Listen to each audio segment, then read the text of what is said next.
Welcome to Backstage with Becca B with special guest Samantha Pauly.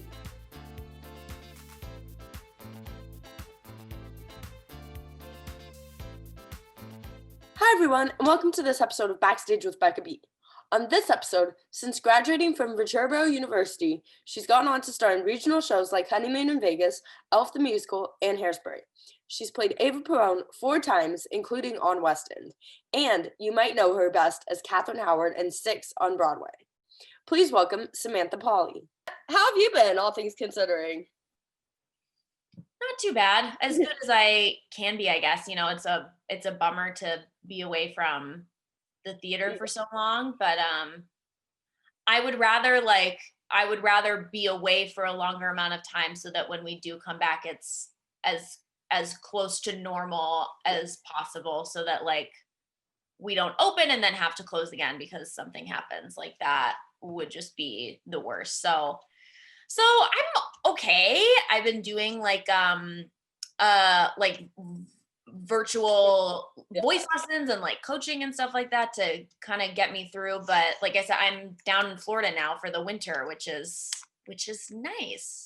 It must be interesting because have you been in New York for a lot of winters recently or the East Coast? No. So as soon as, well, not as soon as Broadway shut down, I stayed in New York for like maybe a month after everything closed.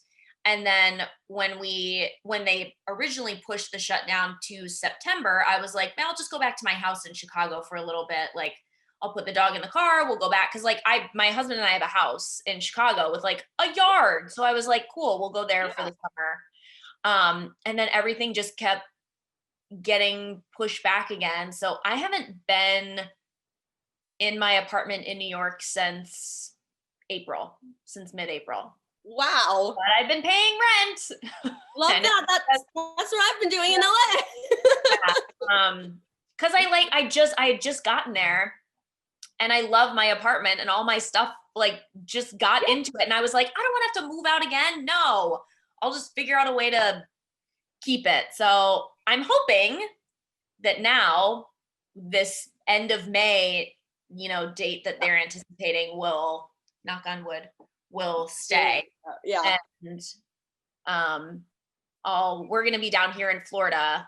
My in-laws have a house down here. That's where I am. And we came here over the summer for a little bit too, because like they have a pool in their backyard. So we're like, if we're just going to be stuck in the house, maybe we'll skip the awful Chicago winter and be down here where they have a pool. So I'm hoping that it times out like, we'll be down here until like maybe the beginning of April. We'll drive back to Chicago. I'll kind of regroup and then it won't be long before I have to go back to New York. Fingers crossed. But for the meantime, you're in Florida where there's 70-degree winters. I know. I'm so happy. Yeah, it's not like super hot yet, but like it's at least better than 20 degrees in Chicago. Love that. You can go swimming in like heated pools. I love it. Amazing. So getting into theater, have you always known that you wanted to be a theater performer? I don't think so. Like I kind of got started in theater not late. I don't think anyone's ever like late with what they want to do, but I guess compared to other people in the industry, I feel like you probably know most people have been doing it for like a long time, or there's the people that are like, I've been doing this since I was 5, which is great. I didn't really start doing theater until like the end of my junior year of high school. So 17-ish. I always did choir and I liked singing, but it wasn't until then that I like really started to love theater. And that same year, the drama club and the choir took a trip to New York City. And that was the first time I saw like a Broadway show. And that's when I was like, oh, I think I want to do that. So then it was like my senior year kind of scrambling, like, where do I go to college? What colleges do I even look at? How do I audition for college? Like kind of trying to figure it all out really quickly. So it kind of came, like I said, a little late, I guess. Hey, but you've had so much success in it, even though it came late, like you discovering it came late. What was Yeah. the first theater show you saw? The first Broadway show you saw? The first Broadway show I saw was Wicked. Oh, that's a good one. It was a good one. And I always love to tell this story because like I had never seen Wicked. I didn't really know any of the music from it. And Defying Gravity happened. And I thought that was the end of the show. Oh my God. Like I thought it was the end of the show. So people were like getting up because it was intermission, but I thought it was the end. And I like grabbed my coat. I was like, okay, so we're leaving now. And people are like, I'm just going to run to the bathroom. I'm like, oh no. Oh, okay. It's not done. The show's done. And also like, I had just never seen anything like of that caliber. So like, I don't remember who the Glinda was. I think it might've been Kendra Cassabaum, but like her hair changes from act 1 to act 2. I mean, like all throughout the show. And I didn't realize that everybody was wearing wigs, you know, like stuff like that I didn't realize. So I was like, wow, they do her hair like really fast. Like they curl her hair so fast. Stuff like that I just like didn't, because I'd never seen anything that big, like that epic. And the wigs are realistic. Oh my God, yeah. I mean, everybody loves a good lace front wig. Like the what that you see and you're like within 6, Abby Mueller, she wears a wig for our show now on Broadway. She didn't used to, but she wears a wig now. And the first day she put it on, I was standing maybe 2 feet away from her. And I was like, your hair looks great today. She was like, this is my new wig. I was like, no, I could not believe it. Yeah. Love a good wig. Those people who make the wigs, like bravo to them. It's insane. Absolutely. Don't feel bad about the Wicked thing though, because when I first saw it at Pantages, or one of the times I saw it at Pantages, someone got up after intermission and was like, oh, well, I guess it's the end. And I was like, wait, no. Like, no, there's more. Like, it is so funny though, because like, it is like a top-notch act 1 finale. You're like, what? That like if you wanted to leave there, you could be like, oh yay, she like gained her powers and she flew away. Awesome. Like I'm good. It would be a solid ending. Yes, like, 100%. Yeah, a good ending. But yeah, I saw that, and then we also got to see we saw Drowsy Chaperone with like the entire original cast. And that was incredible. That was a lot of fun. See, that's a big deal to me to get to see. I mean, it's a big deal to get to see shows multiple times, but like it's huge to get to see the original cast in a show. Yeah, that was, and of course it was still at a time where I was like, I don't know any of these people, I don't know the show. And now like when I think back on it and I'm like, oh, I saw like Sutton Foster doing her thing. Like, oh yeah. Oh my God. That little 17-year-old me was like, this is fun. The show's really funny. Like not even having a clue. Not realizing, yeah. Not putting 2 and 2 together. Yep.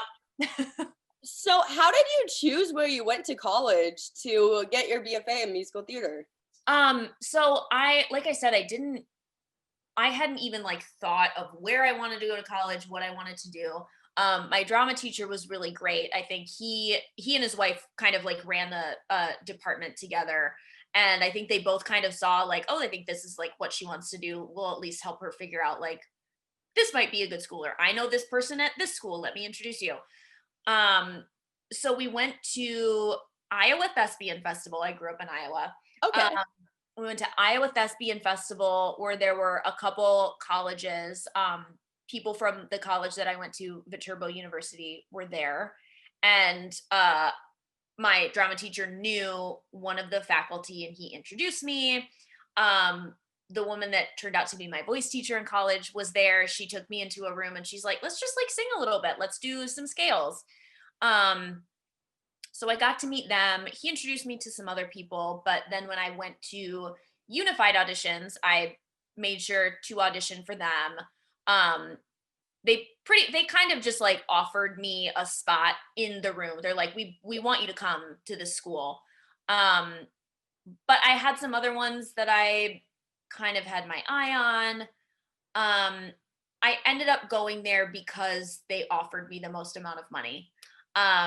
They were originally like my backup school. Like if these other ones don't work out, or, if they don't offer me any, enough financial aid, then maybe I'll think about it. But I remember like when they first called me to be like, yes, we want you to come be in the music theater department. We're willing to offer you this much. Like they were saying all of this to me on the phone, who like, again, didn't have a clue. And I remember my mom taking the phone from me and being like, if you want her, you need to give her this and this and that. And I was like, okay, she's a momager. Okay. She's like a full-on manager mom. Yes. So she kind of figured that out. But yeah, they ended up giving me the most money.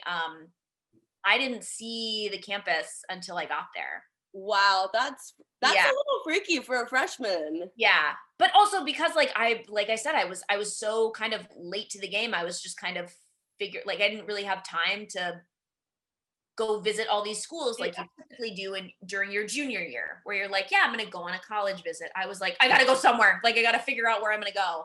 But I also liked it knowing that it was small. Like I think my graduating class between the music theater majors and the theater majors, the acting majors, I think was maybe 8 people. Oh, yeah. Which I loved. So it was super tiny. So you're not just like a random person. They know. Yeah. So that's kind of how I decided. It was like last minute scrambling almost. Wow. So how do you think going there helped you kickstart your professional career?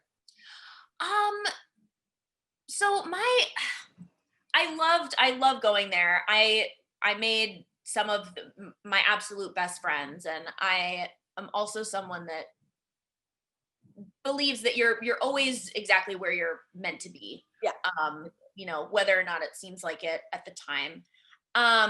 My experience at Viterbo was kind of odd because like when I got there, their like primary music theater professor had just retired. So the incoming freshmen were there with a brand new music theater professor. So I had her for my freshman year, but then she left. Oh, wow. To go teach somewhere else. I think she moved to Paris actually. And so then like my sophomore and junior year was the department trying to find a replacement. They had like someone to step in the meantime, and then finally our senior year they decided on somebody. So it was like a weird 3 years of like not really one specific teaching style or even one consistent professor. Like, so my experience was very odd. I know that the school and the department and faculty is almost entirely different now. But I found that while I was there, because of that, I wasn't really getting the kind of training that I was hoping to get. Like, what city should I move to? Do I join the union? Do I not join the union? How do I make an audition book? What's the best, like stuff like that people leave knowing. So I kind of got to a point like end of my sophomore year where I was like, I think I'm just going to have to kind of figure it out on my own. Which is hard. Yeah.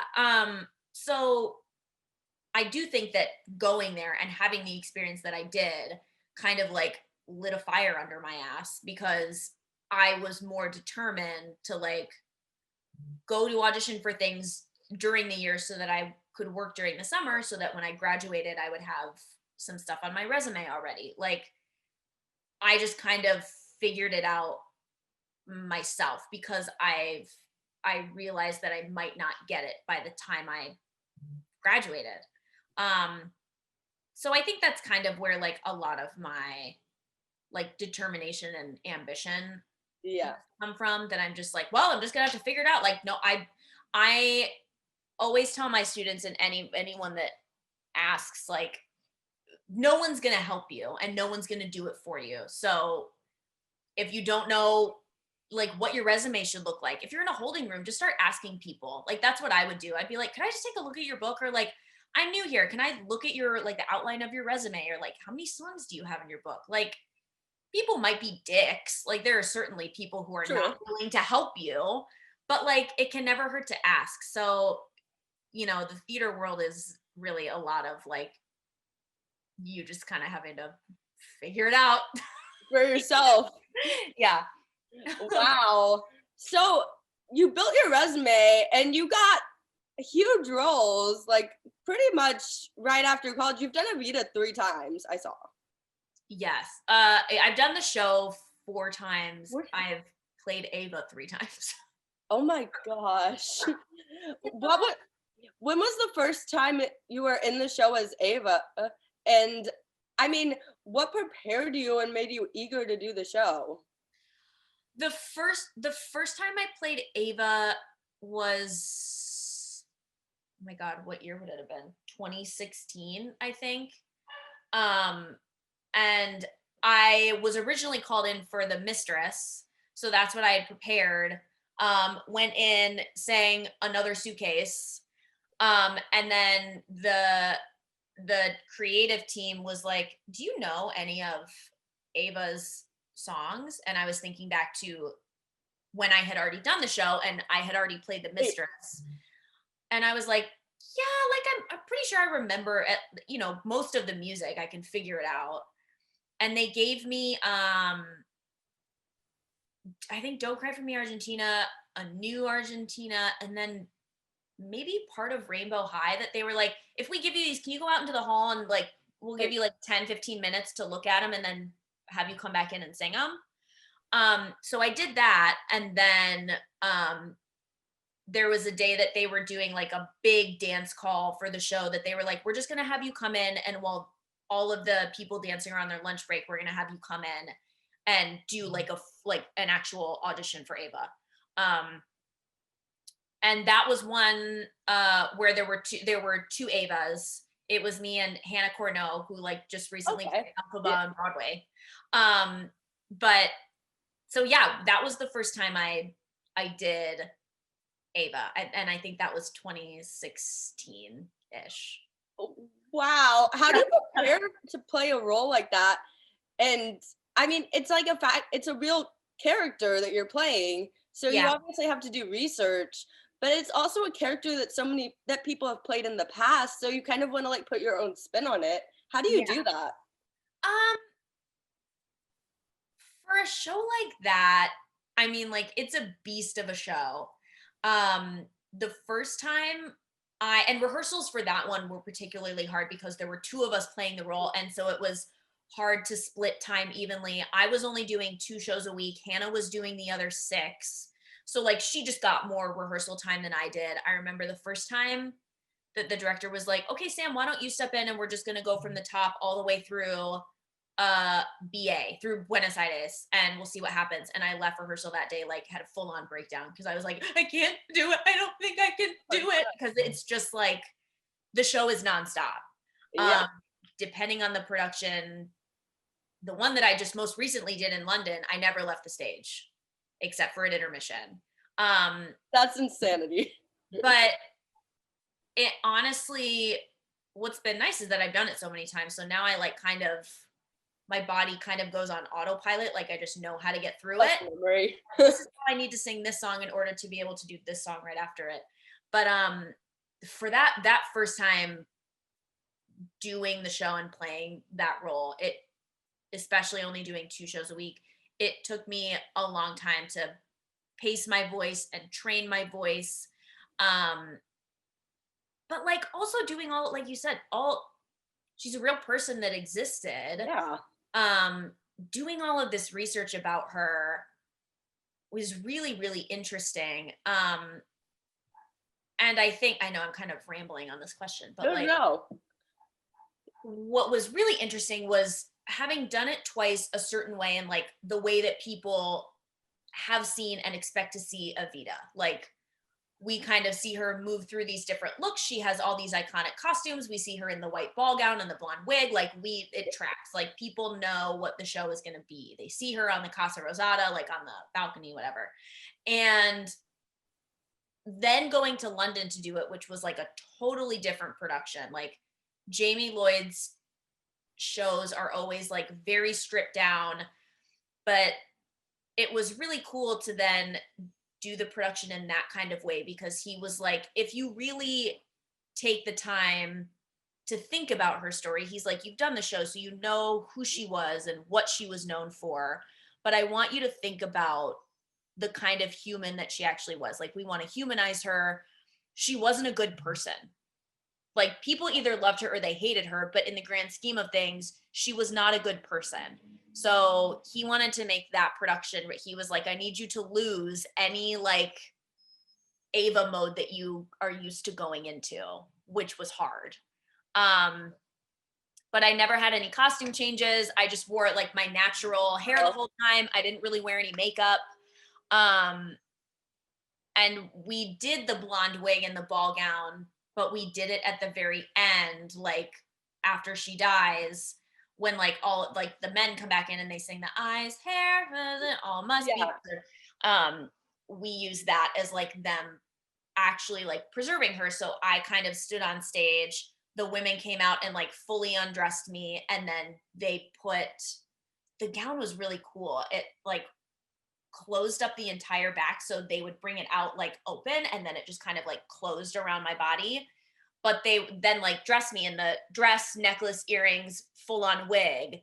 So then like it ends with kind of the way people remember her being, that like this image.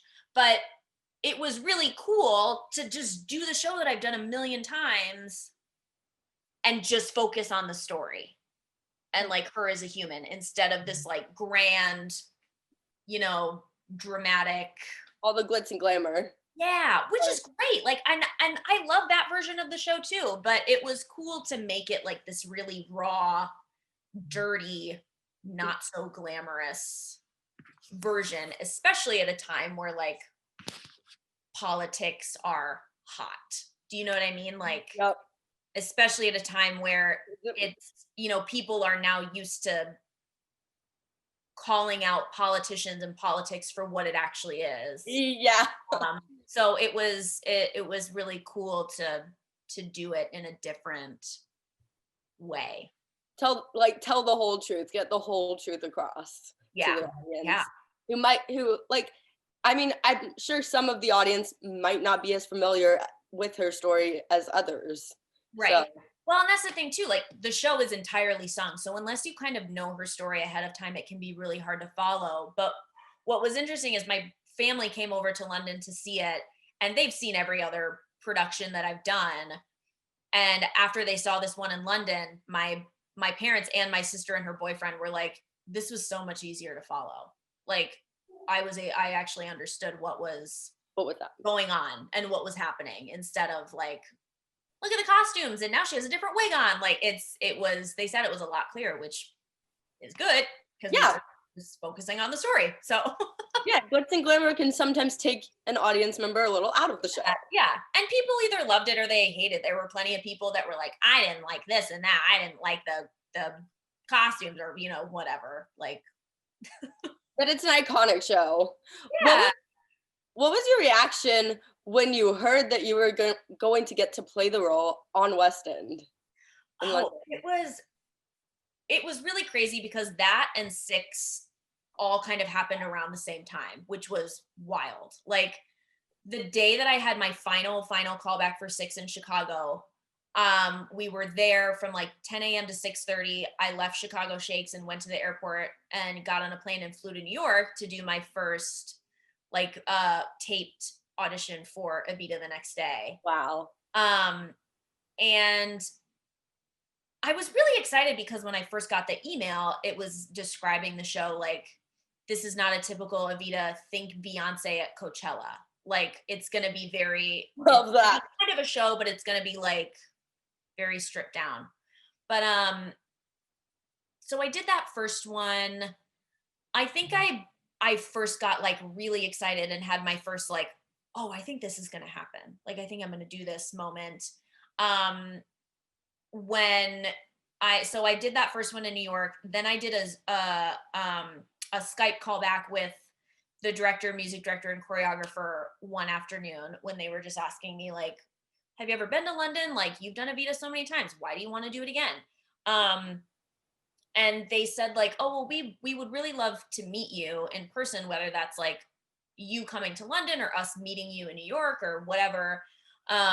Didn't hear anything for maybe 3 or 4 days. And then my agent called me one morning and he was like, hey, so the creatives are going to come to Chicago And I was like, oh, okay. And he was like, yeah, they're going to come to Chicago and they're going to do like chemistry things with Chase and Peron's. And they're going to be bringing people from New York and LA. And I was like, oh, okay. How many other women are there going to be? Because when I did my Skype callback, they told me it was a short list, whatever that means. So I was like, how many other women are going to be there? And he was like, no, this is just like a formality. They just want to meet you in person. So they're bringing everyone to you. And that was the moment that I was like, oh shit. Like, really? Yeah. I was like, I think I'm going to go to London. I think I'm going to go. Like, and it just all kind of seemed too good to be true. Like that happening, like I said, at the same, like I had just found out that I would be doing 6. But what was great was also like during final callbacks, when I went into the room for 6, I mentioned, because I knew that Lucy and Toby were from London, I was like, I'm actually going to be auditioning for this like production of Evita that's in London over the summer. And they were like, oh my God, we've heard all about this. Like, we're so excited to see it. We love Jamie Lloyd and this and this and that. So I'm glad that I brought it up, because then when I got my contract for 6, they had already put in there, like, should the actor book the role of Eva Peron in Evita at Regent's Park, blah, blah, blah, her last day of 6 will be this date. Like, they had already decided, like, we will let her leave the show early to go do this thing. So it was a very weird, like 3 weeks of time where I was like, when is the other shoe going to drop? Because this is all like too good. This is too good. Yeah. And then you know what it was? It was us getting to Broadway and then like there's a pandemic. So that's what it was. Hey, but I can, like, it's got to come back. Like, it's huge on social media.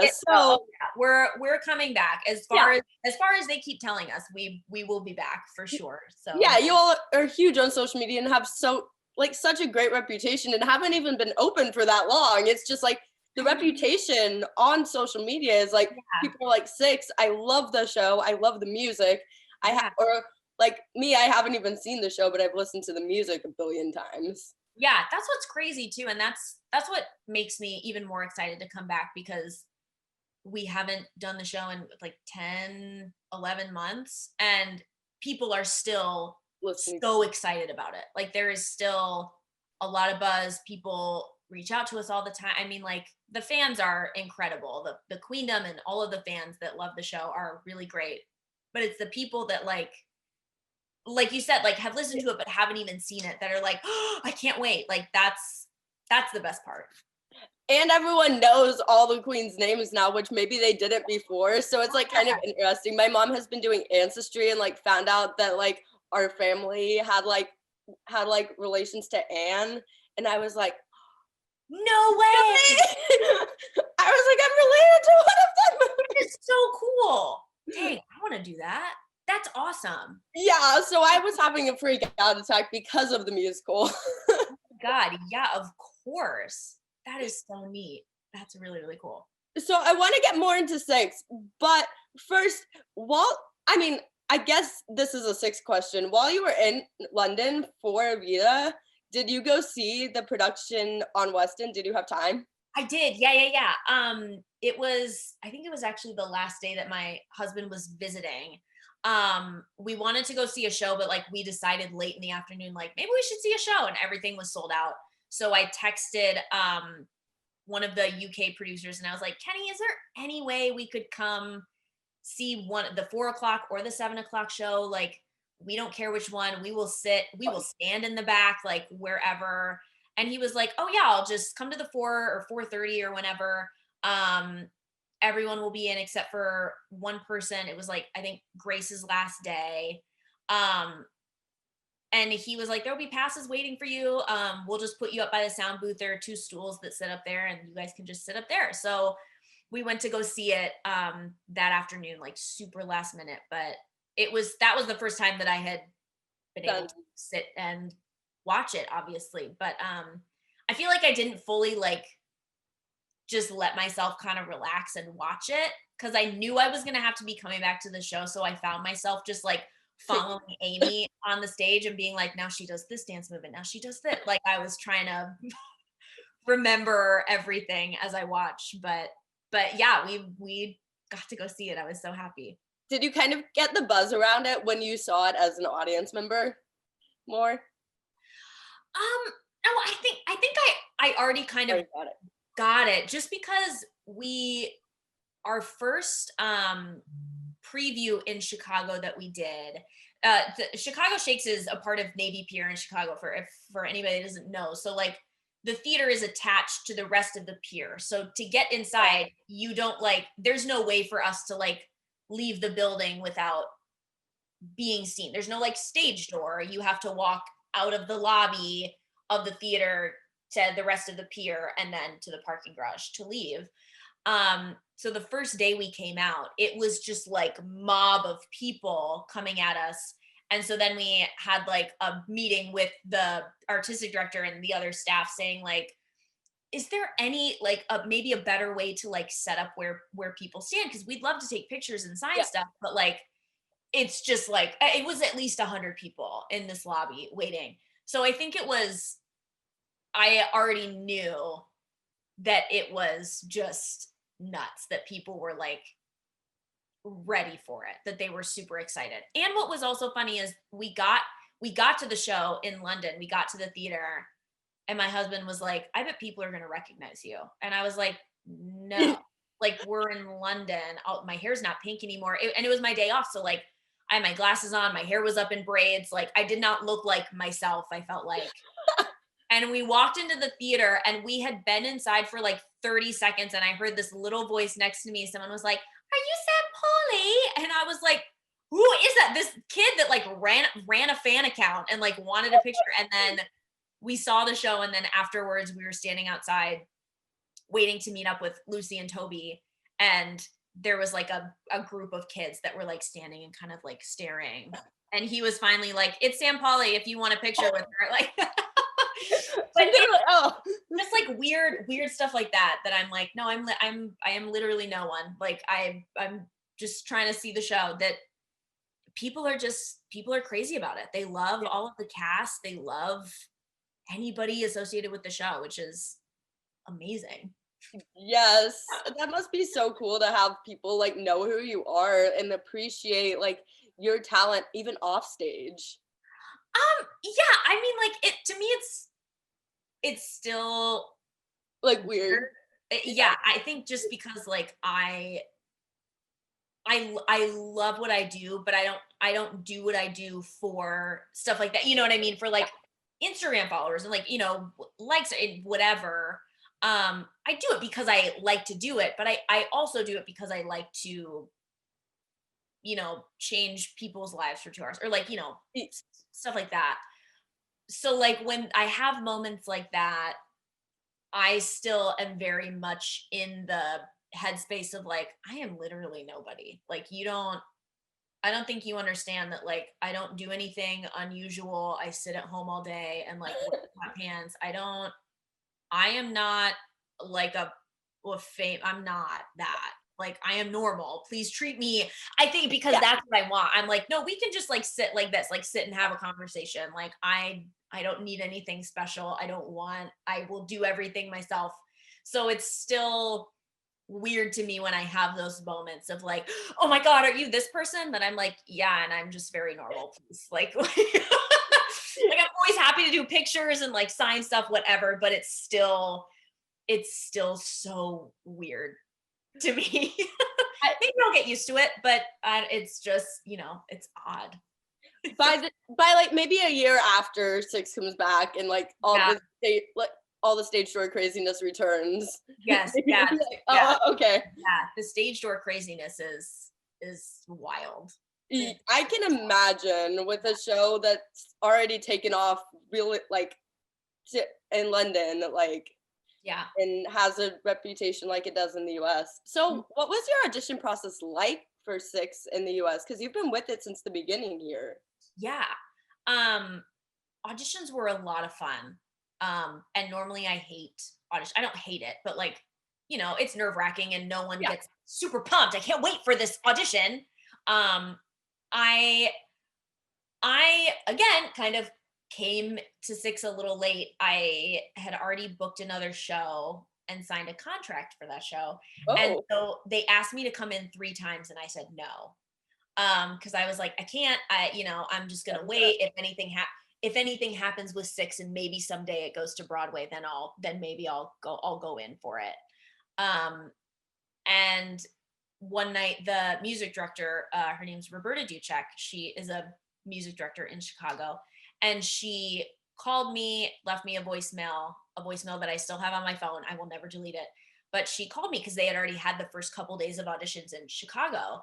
And she called me and she was like, listen, I know what's going on. I know you have another show booked already, and I totally get it. I was an actor. I've said no to plenty of things, but this show is meant for you. Like, we've had a couple days of auditions.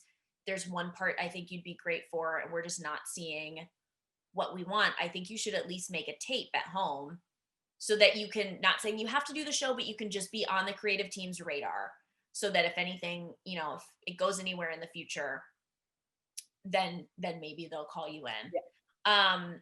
So, and I love her so much because she used to be an actor on Broadway, and so like she gets the business. She was like, I understand that you don't want to back out of something else because you're afraid of hurting their feelings. Like, it was at a theater that I've done like 10 or 11 shows at. They gave me my first job in the city, and so I was afraid to like step on any toes. And she was like, at this point, it's a business. If they loved you and they cared about you, they'll understand. And eventually they did, which was great. And I love them so much. But that night I went home and I made a tape in my living room at like 10:30, and I sent it to her and the casting director, Bob Mason, like right then. She texted me like 5 minutes later and she's like, they want you to come to final callbacks. They want you to come in. I was like, okay. So I had to like kind of learn all the music really fast. I hadn't listened to the show yet. I didn't know anything. Ooh. They called me in for Kay Howard, Anne Boleyn, and Jane Seymour. Okay.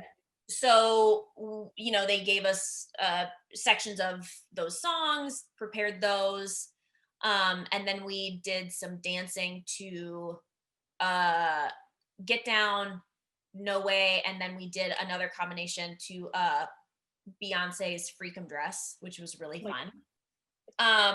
But they didn't make any cuts or anything. Everybody danced, everybody got to dance, and everybody stayed. And then they just went in queen order. And I think my favorite part was that for each queen, they brought everybody that was there for that part in at the same time. So when we went in for Anne Boleyn, we all went in at the same time. We all reviewed the song together, but then everybody stayed in the room while we went up one by one and sang, which is not like anybody watching that knows auditions. That's not typical. You go in one at a time. And this was for the first round of callbacks. There were 2, but this was for the first one. And they did that, we found out later, because they wanted to see how all of these women who were up for the same thing supported other women, which is like what the show is about. Yeah. That's so cute. And some people loved it. Some people hated it. I loved it though, because I got to be in the room with like a bunch of my friends, like who you never get to see each other audition. So there were the people that would just like sit and watch, but then there were people like me and my friends who like one of us would go up and sing, and all of us would be off to the side like, bitch, like screaming at like their vocal options that they were making. Like, so it made it was so much fun, and I really loved that part, but it also made it like so much more relaxed. Like after every single person sang, Lucy and Toby were like clapping for everybody. Like it was just such a supportive, fun environment. Even on that final day, when it was people from Chicago, New York, and Canada, there were maybe like 30 of us, and we did the final callbacks in Chicago. It was still just like, it was so much fun. And it was an 8.5-hour day, but we had a blast. I loved it. I had so much fun. So do you wish more auditions were like the format of that 6th audition or the 6th callback? I kind of do. And I don't know if it depends on like what city you live in. New York, auditioning in New York it's just not like as welcoming. Like people are very cutthroat, like they're not there to play around and make friends. But in Chicago, the community theater is so much smaller that like you go into a holding room and it's you and 15 of your friends and everyone's just like talking and having fun. And then you go in and sing and you listen on the other side of the door to listen to your friend. And like, so I wish more auditions were like that, because I would love to just like, I would love to feel that sense of like support and like cheering on from my friends, you know, instead of like the holding rooms where people are just like super focused. And that's fine. Like, you know, Yeah. people can focus and like get ready for their stuff, but like it just made me feel that kind of like six callback environment was just so much more chilled out. And it's nice to feel that support from other theater people, because like when we're all in a callback room together or a holding room together, we're all on the same level. Yep. Like nobody has any business thinking they're better than Anxiety. anybody else. You know what I mean? Because like you're here and I'm here. It doesn't matter what we did before this, because now here we are. Like we're, you know what I mean? So it was a nice way to like, and it was also cool people that were there from New York that I didn't know, that I hadn't met. Like everybody was just so excited to get up and show what they could do, but then also sit back down and like cheer on the next person. And then in the long run, the casting directors get a cast that's highly supportive of each other, which can be read by the audience watching the show while the cast is on stage. Like they see the true chemistry between the actresses. Yeah. And that's like, we get told that a lot. Like, you guys look like you're actually having fun. And like, do you guys hang out or like talk outside of the show? And we're like, oh yeah, like what you see on stage is like how we are in real life. Like we are all best friends, which is incredible. Like we all talk all the time. We have a group chat. We're always like, we're together every day, but like I could be with them every single day. I love them all so much. So you obviously knew when you were getting close to final callbacks that six was looking like a thing. What was your reaction when you got the role after listening to all the music and probably like growing more attached to the show? Yeah, after, you're right, like through callbacks, I was really excited about the show, and I, you know, had a moment where I was like, I want this. I want to do it. I can tell it's a special show. And I want to do it. Nobody had any idea where it was going to go after that. We did know that it was going to be going to Canada, because like doing the Chicago production was contingent upon you had to do both. You had to do that and Canada. But I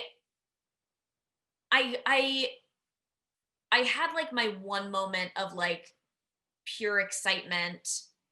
And when I finally got the call from my agent, I was super excited, but at the same time, I had another moment of like, oh my God, I can't believe it. Oh my God, I have to get out of this other show. Like I was excited for a second, and then I was like, okay, but we have to figure out how I'm going to get out of the contract that I literally just signed, like 4 days before that. So I had my couple seconds to be excited, and then it was a week of my agents going back and forth with this theater, trying to convince them to let me out of this contract. To go do this other thing. So I don't think I felt like true excitement and relief until my agents called me and they're like, okay, they're going to let you out. They get it. We talked to them a bunch. Like they came around eventually, that they were like, yeah, I mean, like, you're right. It's a business. Like it's not personal. Yeah. And I bet some of those people, if they haven't already, will come see Six on Broadway. Oh yeah. I mean, like I've had time in between a couple of like our tour stops that I was home in Chicago and went to go see a show or two there. And the people that work there are just there all the time. They direct a lot. The artistic directors are there. And I saw a couple of them, and I hadn't seen them like all year. And I mentioned it just to say, like, I just want to tell you guys, like, I have to thank you for letting me out of this other thing, because I wouldn't be. It was after we knew we were going to Broadway. I was like, my life would be completely different. And they were like, oh my God, we haven't even thought of it. Like, don't even worry about it. Like, you know, things can be stressful in the moment, but like everybody is like this. And in the grand scheme of things, it's usually not as serious as you think it is. As we make it out in our head. Oh yeah, I was like, I will never work there again. But like, I talk to them all the time. They are some of the best people. I love them a lot. Our anxiety is our worst enemy. Did 6, I'm interested to know, did 6, even though it was on Weston previously, change from the Chicago stages to the Broadway stages at all? Yeah, we changed a couple things. When we got to Broadway, the choreographer Carrie Ann came back, and we hadn't seen her since we had been in Chicago. So we did a lot of choreography cleanup, because over the course of a year, there was a lot of stuff that like we forgot, or maybe we had been doing wrong from the beginning that she came in and fixed. Music wise, there are a couple things that changed. But overall, it was just kind of like they took the dial and just like turned it up for Broadway to make it bigger, brighter. We got all new costumes. I don't know if any of the staging changed too drastically. I mean, like the stage is not massive anyway. Nothing about it changes. The band is on stage with us. So none of the staging changed too much. But yeah, it was just kind of like they just turned it up a little bit. What prepared you to dance and sing at the same time for 6? God. Because like, I can't even imagine how you all do that. It's so hard. And now I don't know what I'm going to do when we come back, because I always tell people, I'm like, it took me like the whole year that we did it before Broadway to figure out how to get through the show in a healthy way. Like, so that I was actually able to do it 8 times a week. And now we've been away for so long. I don't know we're going to come back and I don't know what's going to happen. But when I was younger and when I was in college, I used to go to the gym at my school and like jog lightly on the treadmill and just sing, or like do jumping jacks and sing. Anything to like kind of mimic the like faster heart rate, Yeah. And then try and sing at the same time. 6 is hard. I can imagine. It's like, it's kind of like this at the same time.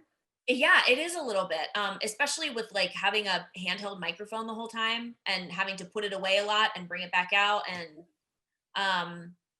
yeah, it is. But now I feel like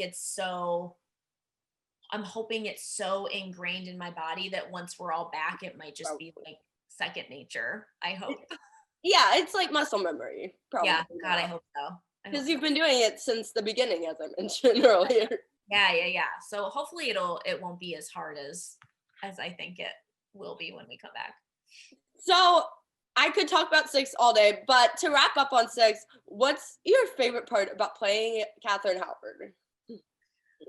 I think my favorite part is probably getting to tell her story for what it actually is. Even before I did the show, the only queen I really knew of was Anne Boleyn, and I didn't really know a lot about her. But I still get people that when they ask like, oh, what queen do you play, or which one are you? If I say Katherine Howard, the 5th one, a lot of people still say like, oh, so you play like the slutty one, or, they have this idea of who she was. So I'm really thankful to get to tell her story for what it is, not only to like do her story justice, but to also show, and Lucy and Toby have done an excellent job of just writing the music in a way that like, that makes you say, oh, but this is like still happening. To get to show what it's like for people to go through something like that, and for the people that come and see the show and say like, thank you for telling that story, or thank you for showing how it feels for someone like me, like people that have gone through that or through something similar, to know that I'm not only doing her story justice, but doing it in a way that is respectful and honest and accurate. That's probably my favorite part, for sure. I love that. If you could play any other 6th queen, who would it be? I would probably play Cleves because I have so much fun just like dancing in the background of Get Down that a Brit has just got to be having the time of her life. Yep. I think I like have created some of my own choreography that's terrible in my kitchen to that song. No one will ever see it. It'll never happen because it's awful, but it's so fun. Yeah. And she also gets these like amazing, for Broadway, she has these new like amazing thigh-high boots that are stunning that I would love to wear. The costumes in that show, like I'm impressed with the people who made costumes for themselves for Halloween. Because I was like, I want to be one of the 6 queens for Halloween, yes. But like I don't know how to make costumes. Some of the cosplay that we see is unbelievable. Like people will sometimes dress like full cosplay and come see the show. The things that people can make, it's mind blowing. Yeah, it's amazing. So lastly, with 6, how would you convince people to come see the show when it comes back to Broadway? Oh my gosh. I think one of the best things about it that I think will make people, thankful that they have come to see it is that you will feel almost every range of emotion during the show, but leave on a high note. Like you will leave feeling empowered and hopeful and excited. It's definitely not like your typical Broadway show. Like it's closer to it being like a concert. We want people to sing along if they know the words and to respond if we are addressing them. Like there is no fourth wall that I think a lot of audiences come in and they're not ready for that. Like we will look at them and address them and they're like, please don't look at me. But it's not a typical Broadway show. We want people to dance and clap and like get excited. So I think that's, if you're looking for something totally different, come see that because it will blow your mind. I love that. I love that because LA theater is kind of like that, where there's no fourth wall, and like the actors on stage will come in the places I go to. The actors on stage will like come and like be like make the people in the audience feel like they're in the scene with the actors, and it's like it's kind of people get uncomfortable sometimes, but it's fun. Right. Yeah. It's a lot of fun, and it's just something totally different. Yeah. There's no permission. Yes. Well, hey, that's amazing. So right? I feel like you'd be really good in Wicked, but do you have any other dream roles?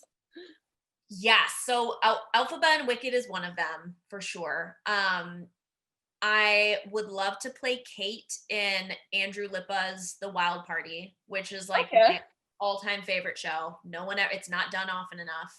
I am trying so hard to manifest and put into the universe Jamie Lloyd, our Evita director, doing some kind of like revival production of it. I would just die.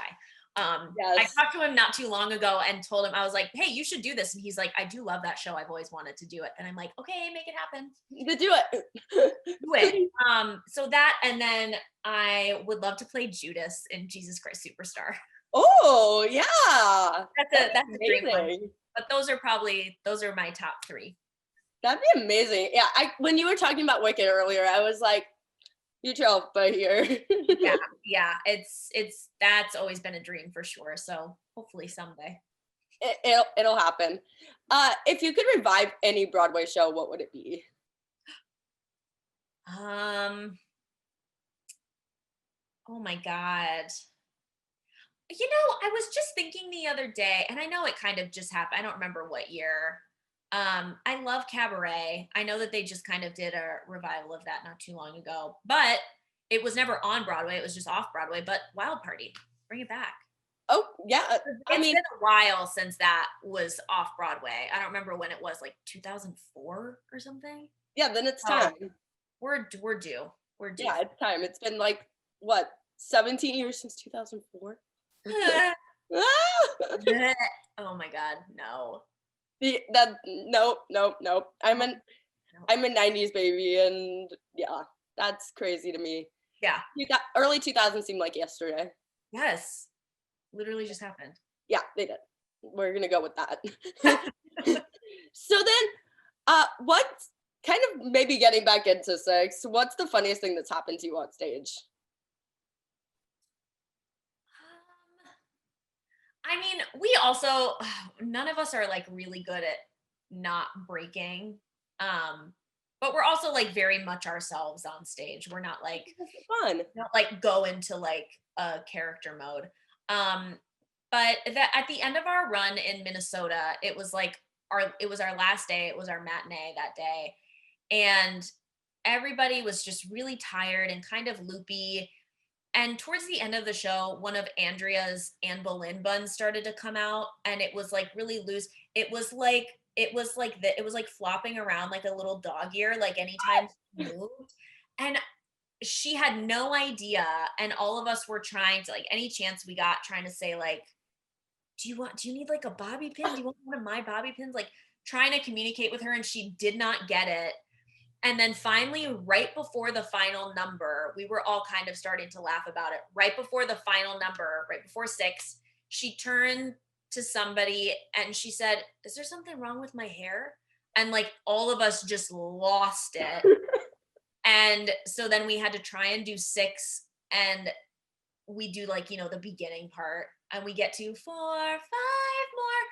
Everybody else stopped singing because they were laughing too hard, and they turned up stage so that no one could see their faces, and I was the only one left singing, and it sounded like this: 4, 5 more minutes. And I just started laughing. And then we were trying to do the beginning of the number, and everyone was just crying, laughing, not saying words, that we were just a mess. And we came off stage, and our stage manager was like, "I mean, it's not like you've been doing this for a year nonstop, right?" We're like, "Please." Oh my God. That's what makes like theater great. Oh yeah. I mean, that was the one time I think that we've had where like we just totally lost control. There was no hope. No. Yeah. That's so fun though. It's like the memories that are gonna last forever with the show. Oh yeah. Remember that one day? Yes, we talk about it all the time still. So kind of a more serious question. How do you work on self-confidence in this industry? Because it's such a hard industry. You get to know a lot. You have to deal with the highs and lows. Yeah. It's hard. Knowing, I think, like, for me, what helps is reminding myself that, like, you have this job for a reason. Um, I think I suffer with my self-confidence the most in terms of like my performance. I have a lot of days where I'll do a show and come off stage and be like, "God, I suck. That was awful." And I get really hard on myself and I cry. And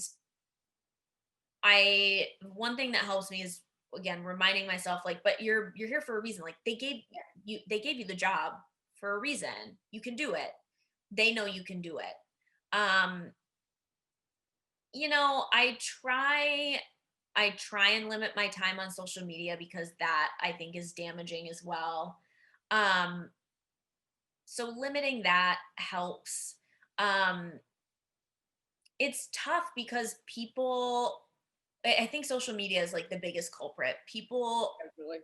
feel comfortable saying whatever they want to say from behind their phone or their computer. So it can be hard. I could read 100 great comments about myself and read the one bad one that I'm like, I can never leave the house again. So like I said, I try not to go down rabbit holes. I try not to look at stuff like that. I try to let my feed on whatever social media app I'm on reflect positivity and, like, things that I want to see. So it's like a lot of animals. It's a lot of just mostly my friends.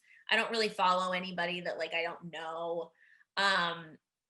All of that is kind of helpful. And always knowing that, like, you are great for who you are. Yeah.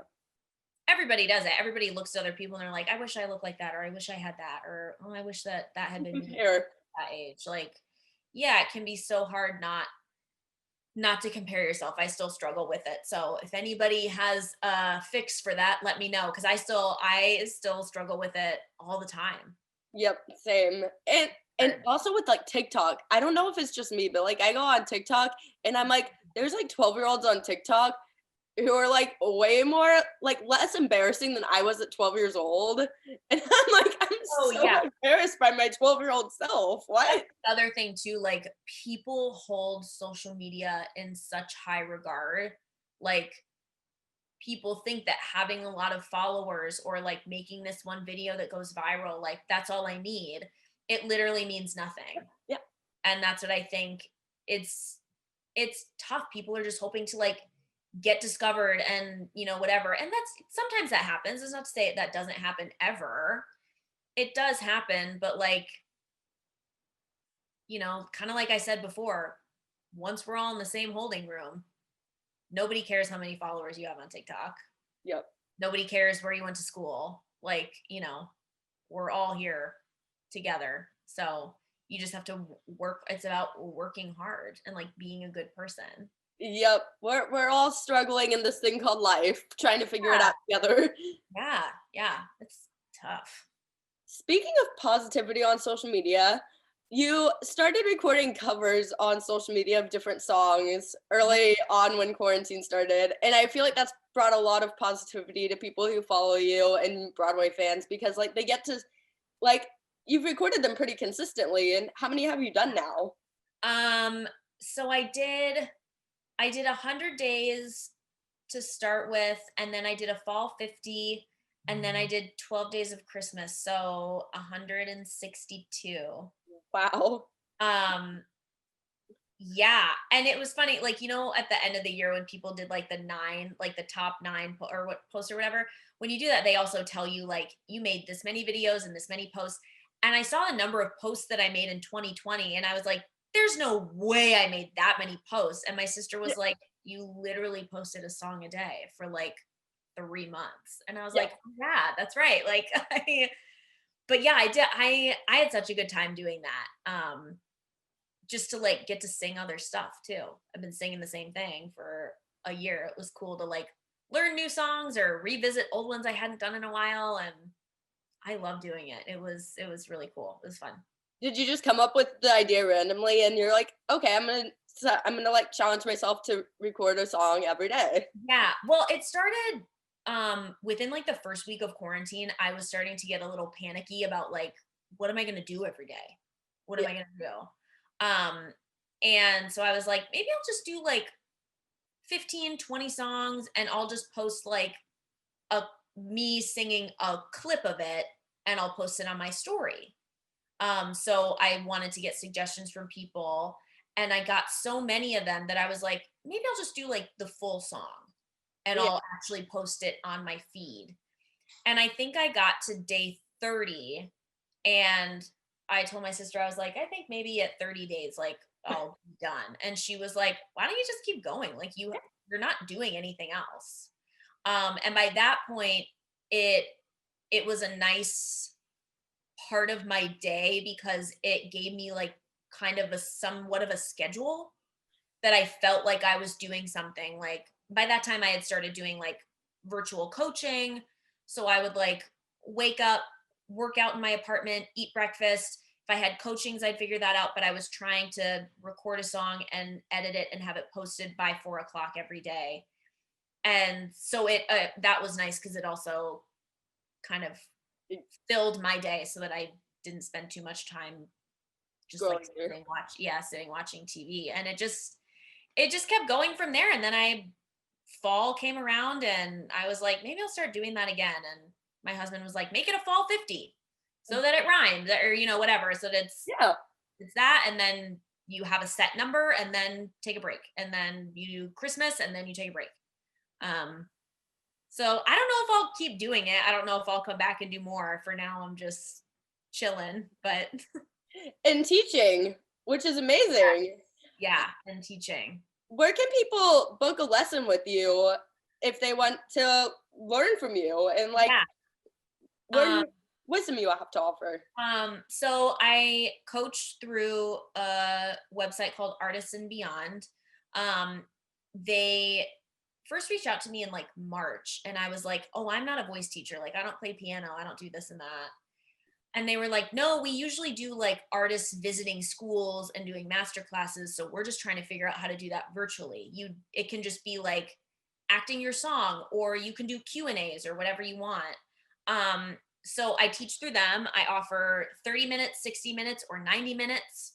We can do acting your song, or you can decide that you want it to be a Q&A, or you can get like really specific about what you can tell me everything. Like, I want to work on this in the lesson. This is where I live. This is how old I am. Like anything you want me to know. So I do lessons through that, but I also do them through Broadway Plus as well. Okay, I'll put the links in the description to them. And it must be so cool watching your students grow over the months. It's amazing. I have maybe like 6 or 7 students that I see like same time every week, that I have been seeing since March, which is incredible. Like you said, seeing how they've grown and like new stuff that they can do, and like just how some of them have like kind of come out of their shell. Like first meeting them, they were really shy, and now I see them and we're just like kikiing and like having a good time. And then I probably have maybe 5 or 6 more people every week, just like randomly outside of that. So I'm definitely keeping busy, but I have plenty of availability and plenty of time. That's so much fun. And you can go, if you have time, you could probably go see some of their shows when theater returns at their like high schools, junior high. I was just saying that to one of them the other day, that I was like, I can't wait until theater comes back, and like hopefully we have a stage door, because as soon as some of these students start coming to see the show and I'm actually able to meet them in person, I will have a full-on breakdown, because I love seeing them every week and I get so excited. And when I finally get to meet them in person, I'll be super pumped. Besides that, lastly, what are you most excited about when theater does come back? I'm just excited. I'm just excited to see everybody again. Like to go from seeing these girls almost every single day for a year to abruptly not seeing them at all. I haven't seen any of them since March. We talk and like video chat, and we talk and see each other as often as we can. But I mean, and I'm sure everybody else knows as well as I do, like there's no replacement for that true human interaction and like human contact. I'll be so excited to just be in the same building as them and like hug them and look at them and like, dance and sing with them again. So I'm excited for that, but I'm also so excited for whatever first show we have. My favorite moment in the entire show is Ex-Wives, like that first moment. There's like a big curtain drop that like, I'm not ruining anything by telling you that, but like, because it's so much more amazing when you actually see it. But the lights on stage are so bright that we can see almost the entire balcony. And that's my favorite moment in the show, because I'm able to see everybody's faces in the audience, the people that know all the words, or the people that are crying because they're so happy, or the people that are just like, because they had no idea what to expect. I'll be excited for that first moment back too. I'll probably have a breakdown on stage, but I'll be excited for that too. I mean, I'll have a breakdown in the audience, so like. Yes. I'll have a breakdown when I'm like back in New York City in my apartment. I mean, full-on tears are gonna happen when like tickets go on sale and they're like, for sure it's coming back on this day. Yes. Oh my gosh. Yeah. I'm gonna cry a lot. It's gonna be a lot of crying. So where can people follow you on social media to maybe hear more covers in the future, find out what you're up to, find out where they can book you for voice lessons? Yeah. I have Instagram and TikTok. That's all I have. My username for both is @Sam_Pauly. And on Instagram, I have a link tree in my bio that has a link to my TikTok account, but also Artists and Beyond, Broadway Plus, Cameo, and then a couple other helpful things in there too. I love that. Yeah. Well, thank you for coming on and talking to me on this today. you for having me. This was so much fun. It was. Thanks for watching this episode of Backstage with Becca B. You can follow me on Twitter and Instagram at Becca B Talks TV. Or for more exclusive content from this interview and more, you can follow me on Instagram and Facebook at Backstage with Becca B. Make sure to subscribe to my channel and like this video, or if you're listening on Apple Podcasts, go ahead and give me a 5-star rating. Thanks for tuning in, and I'll see you guys next time. Bye!